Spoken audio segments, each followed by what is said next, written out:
Shalom, selamat sore saudara-saudara. Hari ini saya ingin berbicara tentang mewujudkan berkat atau menciptakan kondisi agar kita diberkati. Dalam 1 Petrus pasal 3 ayat yang ke-9 dikatakan, dan janganlah membalas kejahatan dengan kejahatan atau caci maki dengan caci maki. Tapi sebaliknya hendaklah kamu memberkati, karena untuk itulah kamu dipanggil, yaitu untuk memperoleh berkat. Saudara, kita itu dipanggil untuk diberkati, bukan untuk dikutuk. Ya, jadi orang Kristen jangan takut dikutuk. Saudara tidak dipanggil untuk terima kutuk, tapi saudara dipanggil untuk terima berkat. Allah, Tuhan kita, Juru Selamat kita, Yesus Kristus, menjadi sumber berkat yang akan kita terima terus-menerus dalam kehidupan ini. Tapi di sini dalam hal menerima berkat, saudara-saudara, itu ada kondisi yang harus kita ciptakan. Ada sesuatu yang harus kita lakukan. Tidak sekedar kita beriman, tapi harus ada kondisi yang kita lakukan, bukan menambahi iman kita, bukan.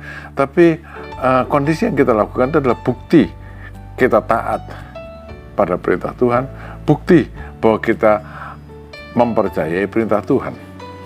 Saudara, dalam hal menerima berkat, kalau kita baca kembali dalam 1 Petrus pasal 3 ayat yang ke-9,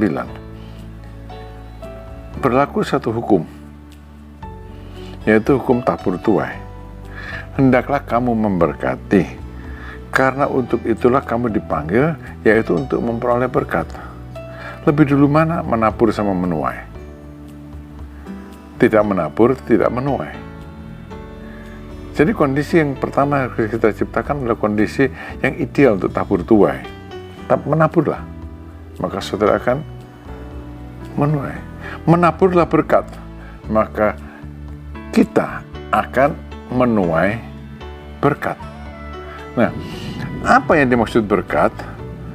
Saudara, orang sekarang materialistis, selalu yang difikirkan soal materi.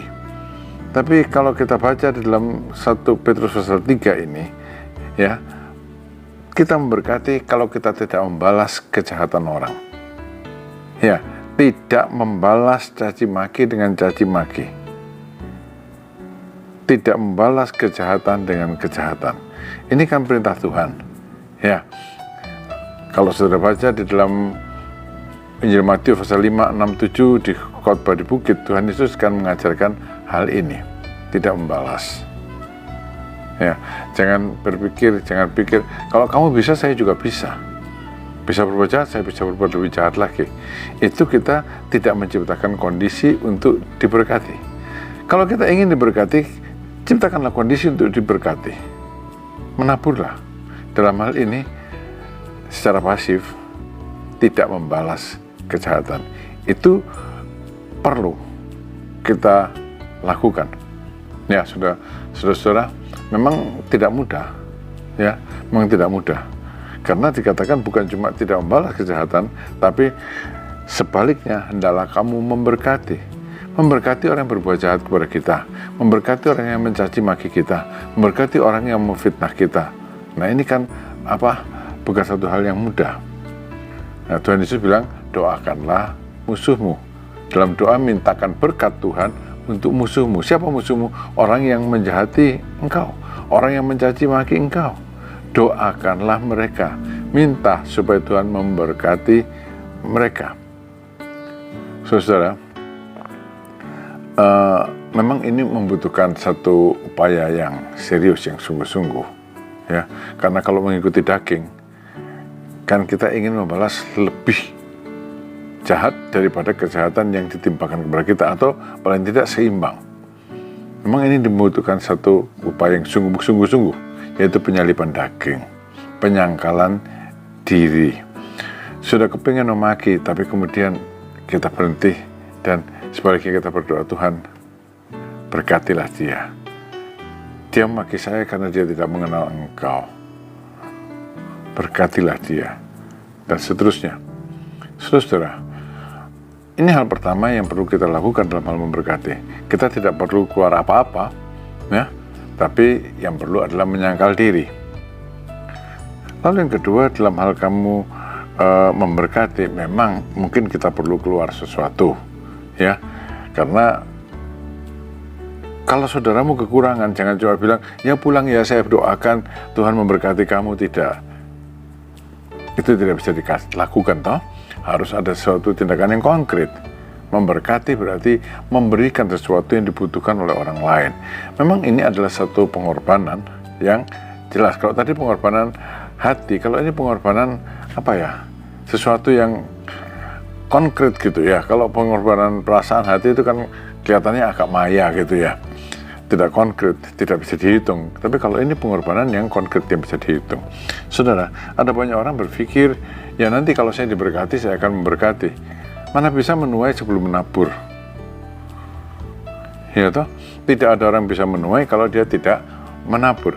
Dalam hal diberkati, memberkati, berlaku hukum tabur tuai. Kita diberkati, tapi untuk itu ciptakan kondisi untuk diberkati. Apa? Menaburlah. Ya, jangan pernah bilang, saya nggak punya, saya nggak bisa ngasih, saya kepengen sih ngasih, tapi ya buat saya sendiri aja kurang gitu ya. Nah, dalam hal ini kan kita tidak pernah menabur, maka kita tidak akan pernah menuai. Saudara, dalam Amsal Salomo ada beberapa ayat sehubungan dengan memberkati dalam bentuk materi ini. Katakan orang yang baik hati akan diberkati, karena ia membagi rezekinya dengan si miskin. Perhatikan sini katakan membagi rezekinya. Jadi bukan membagikan kelebihannya, tapi memang dia adakan untuk memberkati orang yang kekurangan. Dalam Amsal Salomo 28 ayat 27, siapa memberi kepada orang miskin tak akan berkekurangan, tapi orang yang menutup matanya akan sangat dikutuki. Tapi kita tidak dipanggil untuk dikutuk, kita dipanggil untuk diberkati. Karena itu berilah, memberkati. Dalam Amsal 19 ayat 17, siapa menaruh belas kasihan kepada orang yang lemah, antara lain orang yang miskin, memiutangi Tuhan yang akan membalas perbuatannya itu. Saudara, memiutangi Tuhan. Perhatikan ayat perkataan ini. Ya, Tuhan kan tidak mau utang sama kita. Kalau kita memiutangi Tuhan, maka Tuhan akan cepat bayar sampai lunas. Saudara-saudara, kita dipanggil untuk diberkati. Tapi ciptakan kondisi untuk menerima berkat, yaitu dengan memberkati. Kita bisa melakukannya asal kita mau, dan begitu kita mau, kita melangkah, maka berkat Tuhan juga akan kita terima dalam kehidupan kita ini. Tuhan memberkati saudara, amin.